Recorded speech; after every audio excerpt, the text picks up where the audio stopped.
আমরা সুলতানগঞ্জে স্নান করব, করে তারপরে আমরা সেখান থেকে জল ভরবো, সংকল্প করব, তারপরে আমরা যাব হচ্ছে বাবাধাম। যেতে তো আজকে রাত হয়ে যাবে। আমরা কিন্তু সুলতানগঞ্জের অনেকটাই কাছে চলে এসেছি। তো একটু রাস্তাটা দেখাচ্ছি তোমাদের, কি ভালো লাগছে, সবুজে ঘেরা একটা রাস্তা, আর প্রায় ফাঁকা বললেই চলে।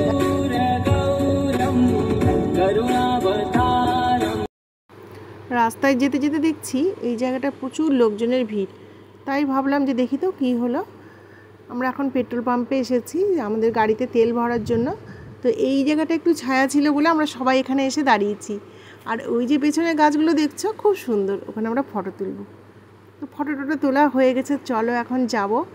আর যেতে যেতে তোমাদের সাথে কথা হচ্ছে, এই ব্রিজটা যে পার হচ্ছি, ব্রিজটা এত বড় ব্রিজ, আমার কিন্তু জানা নেই এটা কোন নদী কোন ব্রিজ, তোমরা জানলে অবশ্যই জানিও। এত অনেকক্ষণ থেকে ব্রিজটা পার হচ্ছি, প্রায় মনে হচ্ছে ফারাক্কা থেকেও বুঝি বড় নদী, বুঝতে পারলাম না। তো আর আকাশটা দেখো, এখন সামনে দুর্গা পুজো, তারপরে এখন শরতের সে আকাশে বলে না শরতের মেঘের খেলা, সেই রকম এত ভালো লাগছে আকাশ দেখতে। কাশফুলও দেখেছি এক জায়গায়, কিন্তু তোমাদেরকে ছবিটা দেখাতে পারলাম না। তো কাশফুল আর এই শরতের আকাশ সত্যি অপূর্ব। আর সকাল থেকে একটু একটু বৃষ্টি হয়েছিল, জায়গায় জায়গায় আমরা বৃষ্টি পেয়েছি, তাই জন্য দেখলাম যে ওখানে অনেকটাই জল জমে আছে, তার মানে এই জায়গাটা প্রচুর বৃষ্টি হয়েছে।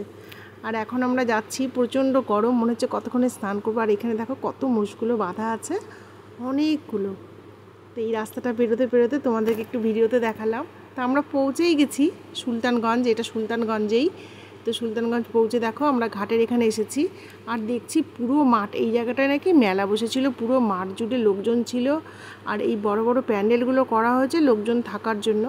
কিন্তু এইখানে ওই যে নদীটা তোমাদেরকে দেখাচ্ছি, নদীটা যে দেখছো, ওই নদী থেকে জল অত দূরে, যে গেটটা ওইখানে হচ্ছে নদীটা, ওখান থেকে জলটা এই পুরোটা জলে ভরে গেছিলো। সবাই বলছে এগুলোতে পুরো জল ছিল। এই যে দেখছো ঘাটের মধ্যে কত চৌকি পাতা, ওপরে চৌকি পাতা সমস্ত জলে ভরে গেছিলো, তাহলে কত জল হয়েছিল। আর ওই যে দূরে ব্রিজটা, ওটা নতুন কাজ হচ্ছে, ওটা আগের বছর মানে সামনে 2026-এ নাকি কমপ্লিট হয়ে যাবে, তখন আরও সুবিধা হবে আসতে, মানে রাস্তা দিয়ে আসতে খুব সুবিধা হবে। আর জলগুলো কি ঘোলা, যেহেতু বর্ষার জলগুলো নেমেছে, জলের মধ্যে প্রচুর পরিমাণে পলি, একদম পলি মাটি আর কি, তো একদম জলগুলো ঘোলা। আর এই যে চৌকিগুলো পাতা আছে এর নিচে দেখতেই পাচ্ছ যে কত কাদা কাদা, মানে এগুলো পুরো জলে ভরে গেছিলো। তাহলে আমরা ভাগ্যিস কটা দিন পরে এসেছি, এগুলো জলের মধ্যে থাকলে লোকে ওখানেই নাকি স্নান করছিল, তাহলে তো আরও মানে মুশকিল হয়ে যেত।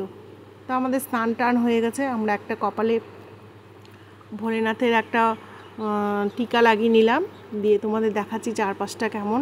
এই দেখো চারপাশটা সবাই সবার মধ্যে স্নান টান করছে, সবাই পুজো করছে, জলের পুজো করছে, ঘটের পুজো করছে, গঙ্গা দেবীর পুজো করছে। আমাদের মোটামুটি সব কিছু হয়ে গেছে। তো আমাদের ঘটগুলো সংকল্প করে আমরা ফুল টুল দিয়ে সাজিয়ে রেখেছি। এই দেখো আমরা এখন যাব হচ্ছে, আমরা এখন বেরিয়ে যাব। তো চলো টাটা, নেক্সট ব্লগে দেখা হচ্ছে।